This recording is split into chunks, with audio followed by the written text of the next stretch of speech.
Pearl is literally the only whale we see consistently in SpongeBob. Like, think about it. In a show with hundreds of fish species, crabs, starfish, squids, and whatever the hell plankton is supposed to be, there's basically one whale. That's not normal marine biodiversity. That's suspicious as hell. And after watching some episodes, I think I know why. Plankton didn't just kill a few whales, he systematically murdered every single one in Bikini Bottom. Let's start with episode 1, Course Meal. And honestly, this episode is way darker than it has any right to be. Mr. Krabs is having his usual money bath when he smells something burning. Turns out Plankton is trying to blow up the Krusty Krabs, and for once, his plan actually works. He successfully kidnaps both SpongeBob and Mr. Krabs, and you think this is finally it. Plankton's gonna get the secret formula. But then Pearl walks in asking for money like she always does, and everything changes. Because the moment Plankton sees her, he completely loses it.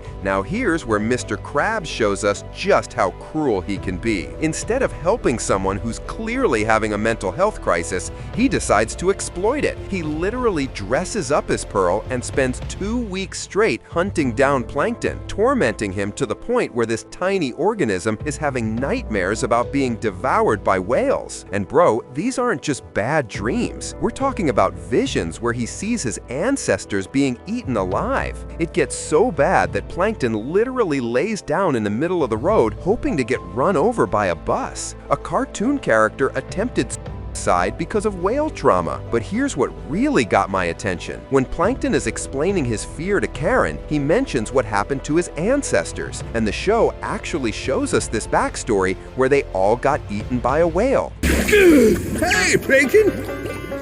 Glad you could join the rest of the family, Granddad! Now, cetophobia is a real thing. It's the fear of whales, and it can be triggered by seeing them in person, in pictures, or even just thinking about them. For humans, you might encounter this at an aquarium or on a boat, but Plankton lives underwater. He should be running into whales constantly, except he's not. None of them are. I went back through episodes looking for background whales, crowd scenes, any evidence of a normal whale population in Bikini Bottom. You know what I found?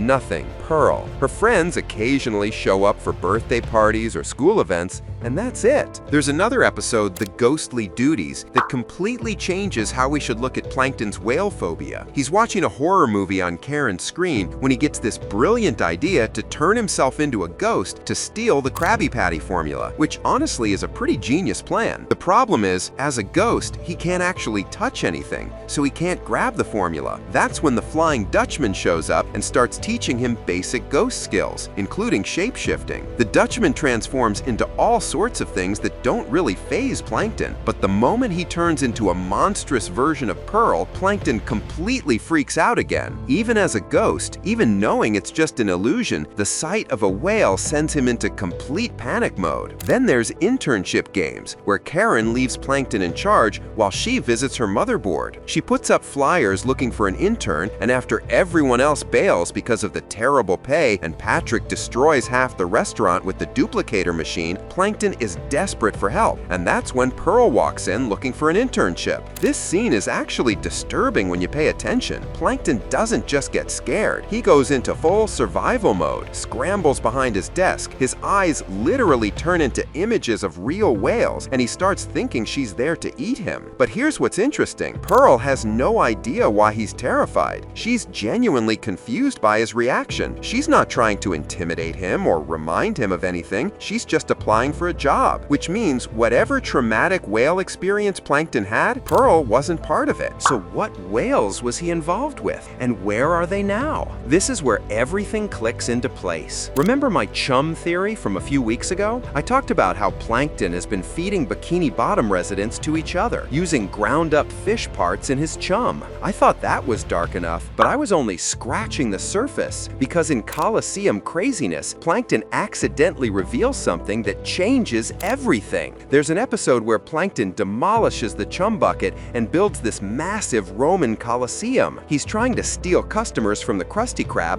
by offering free entertainment with gladiator battles. The whole town shows up. Patrick's fighting a lionfish in the arena while Plankton works the crowd, selling overpriced chum sticks to the hungry audience. When someone complains about paying $10 for what's essentially fish food, Plankton starts listing the ingredients to justify the cost. What was in that? Oh, just the usual ingredients. Some jellyfish squeezings, whale blubber. Whale blubber. He said it so casually, but historically, whale blubber has been used for all sorts of things. Lamp oil, soap, even as fishing bait to attract marine animals. But here's the thing. Getting whale blubber requires whales. And in today's world, that's heavily regulated because most whale species are either endangered or at serious risk of becoming endangered. Sperm whales, like Pearl is supposed to be, are particularly vulnerable. They face a high risk of extinction in the near future. So finding whale blubber in commercial products isn't just rare, it's basically illegal in most places. But Plankton isn't operating under normal regulations, is he? He's running a failing restaurant that serves food nobody wants to eat. His main ingredient is literally called chum, which in the real world is chopped up fish parts used as bait. But what if that's exactly what it is in the show too? We know from the Friend or Foe episode that Plankton and Mr. Krabs used to be best friends planning to go into business together. They fought over a recipe and Plankton ended up with just a pinch of chum. What if that chum wasn't a failed recipe? What if it was the start of something much darker? Plankton's been operating the chum bucket for years, somehow staying in business despite having zero regular customers. The only way that makes financial sense is if his ingredient costs are basically nothing, and the cheapest ingredients are the ones you acquire yourself. Think about it logically. Where is Plankton getting whale blubber if there are barely any whales in Bikini Bottom? The only explanation that makes sense is that he's been killing them off one by one over the past 2 decades. This explains so much about the show's world. Why is Pearl basically the only whale we ever see? Why does Plankton have such an extreme, traumatic fear of whales? Why has the chum bucket stayed in business for 25 years with no customers? Because it was never really a restaurant. It's been a front for a whale hunting operation this entire time. And here's the most disturbing part. Plankton's fear of whales isn't just some random phobia, it's guilt. It's the psychological trauma of someone who's been systematically murdering an entire species for profit. Remember how his ancestors were supposedly eaten by a whale? What if that's not what really happened? What if that's just the story Plankton tells himself to justify what he's been doing? They started it, so I'm just evening the score. But deep down, he knows what he's really doing. He knows he's committing genocide, and that knowledge is eating him alive, manifesting as this crippling fear that gets worse every time he sees Pearl because she's a living reminder of what he's destroyed. This also explains why Mr. Krabs is so protective of Pearl. It's not just because she's his adopted daughter, it's because she might be one of the last whales left alive. Krabs knows what Plankton has been doing,